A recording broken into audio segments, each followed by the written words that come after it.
महाराष्ट्राच्या सत्ता स्थापनेसाठी महायुतीमध्ये हालचालींना वेग आला। 5 डिसेंबर रोजी महाराष्ट्राला 31वा मुख्यमंत्री मिळणार आहे। पण या सत्ता स्थापनेच्या प्रक्रियेत शिवसेनेच्या आमदारांसाठी मात्र हा काळ धाकधुकीचा ठरतोय। खाते वाटप, मंत्रिपदाच्या संधी आणि संभाव्य नाव काढण्याबाबत चर्चा रंगली आहे।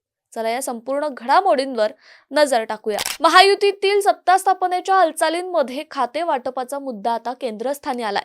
एकनाथ शिंदे आज देवेंद्र फडणवीस आणि अजित पवार यांच्यासोबत दिल्ली दौऱ्यावर आहेत।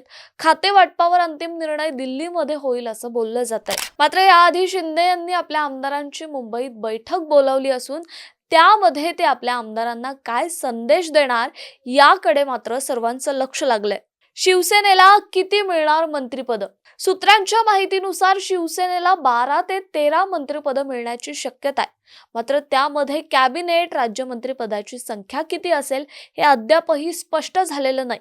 गृह मंत्रालयावरून महत्त्वाचं खाते वाटप रखडल्याचं देखील सांगितलं जात आहे। याशिवाय शिवसेनेतील काही विद्यमान आमदारांना मंत्रिपद नाकारलं जाऊ शकतं अशीही चर्चा रंगली आहे। त्यामुळे अनेक आमदार अस्वस्थ झालेत। कोणाचे पत्ते होणार कट? महायुतीच्या नव्या मंत्रिमंडळात 4 नव्या चेहऱ्यांना संधी मिळण्याची शक्यता आहे, तर काही विद्यमान मंत्र्यांना पाय उतार करावा लागणार आहे। अब्दुल सत्तार, तानाजी सावंत आणि संजय राठोड यांचा पत्ता कट होण्याची शक्यता राजकीय विश्लेषकांकडून वर्तवली जाते। तसंच गुलाबराव पाटील यांच्यावरही टांगती तलवार आहे। सध्याचे खासदार असलेले संदीपान भुमरे यांच्याऐवजी मात्र कोणाला संधी मिळेल यावरही जोरदार चर्चा रंगली आहे। नव्या मंत्रिमंडळात कार्यक्षम आणि वादग्रस्त नसलेल्या आमदारांना प्राधान्य दिलं जाणार असल्याची माहिती मिळते।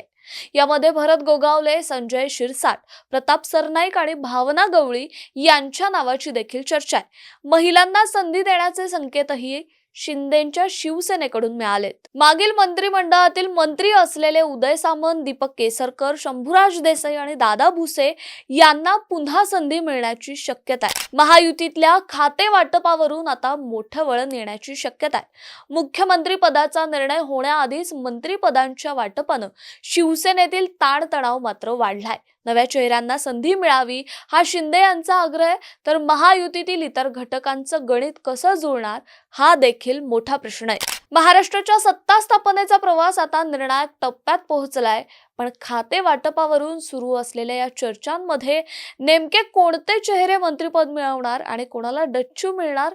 महायुतीतले नेते एकत्र येऊन महाराष्ट्राच्या भल्यासाठी निर्णय घेणार का, की व्यक्तिगत हितसंबंध आड येतील? या सर्वच प्रश्नांची उत्तरं येत्या काही दिवसात मिळतीलच। महाराष्ट्रातील सत्ता संघर्षाच्या या अनिश्चिततेने जनतेची उत्सुकता मात्र शिगेला पोहोचली आहे। मात्र ही माहिती तुम्हाला कशी वाटली? तुमचे विचार आम्हाला कमेंट बॉक्समध्ये नक्की कळवा आणि अशाच महत्त्वाच्या घडामोडींसाठी आमच्या सिविक मिररच्या YouTube चॅनलला सबस्क्राईब करायला विसरू नका।